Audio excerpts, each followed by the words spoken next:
ఇక్కడే ఈ శిలలో ఈ శిల్పాల మధ్య 800 ఏళ్ల క్రితం పరిపాలించిన కాకతీయుల గురించి మళ్ళీ మనం ఇక్కడ ఈ రోజున మనం ఏదో టైం మిషన్ లోకి వెళ్ళినట్టుగా మళ్ళీ పాటలు ఇదే ప్రాంగణంలో వినిపిస్తుంటే మామూలు అనుభూతి లేదు నాకు.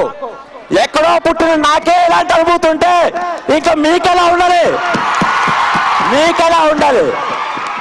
అంత ఉత్తేజమైన కథ. రాణి రుద్రమ్మ కథకి న్యాయం జరగలేదు. గొప్ప చక్రవర్తి తను. ఝాన్సీ రాణి గురించి తెలుసు మనకి, ఎలిజబెత్ గురించి తెలుసు, రాణి రుద్రమ్మదేవి గురించి ఇంకా ఎందుకు తెలియలేదు మనకి? ప్రాచుర్యం కల్పించాలి. దేనికైనా ప్రచారం ఉంటేనే. రాణి రుద్రమ్మదేవి ఈ రోజు సినిమా ప్రపంచ వ్యాప్తంగా విడుదలవుతుంది. ప్రపంచవ్యాప్తంగా రాణి రుద్రమ్మదేవి కథ సుమారు 70 కోట్ల వ్యయంతో ప్రపంచ వ్యాప్తంగా రిలీజ్ అవుతూ దశ దిశలా రాణి రుద్రమ్మదేవి ద వారియర్ క్వీన్ మనం చూడబోతున్నాం గర్వంగా. ఇది మన తెలుగు వాళ్ళ కథ, మన తెలుగు వాళ్ళ రాణి అని మనం గొప్పగా గర్వించేలాగా ఈ సినిమా నేను ఒక్కడే తీసానంటే అతిశయోక్తి. నేను కేవలం డబ్బు కాదు ఇక్కడ సినిమా కావాల్సింది, కృషి.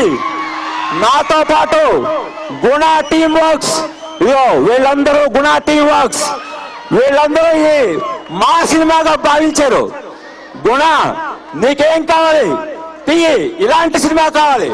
ఒక ప్రకాష్ రాజ్, ఒక అనుష్క, ఒక రాణా, ప్రతి ఒక్కరు, ఒక సీతారామ శాస్త్రి గారు, పరుచూరి బ్రదర్స్, ఏ రాజా, అందరూ ఒక ఎత్తు అయితే గోన గన్నారెడ్డి, అల్లు అర్జున్, నేనున్నాను ఈ సినిమాలో, నేను చేస్తున్నాను ముందుకొచ్చాడు, తనంతట తానుగా ముందుకొచ్చాడు.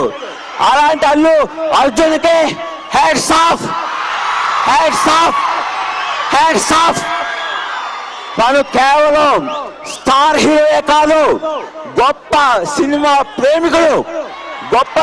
ప్రేమికుడు అవడం వల్లే ఇందులో రుద్రమ్మదేవి పాత్ర అనుష్క పోషిస్తుందా, ఇంకోటి పోషిస్తున్నారా అని కాదు, నేను చేస్తాను, గోన గన్నారెడ్డి పాత్ర నేను చేస్తానని చెప్పి తను ముందుకు వచ్చాడు.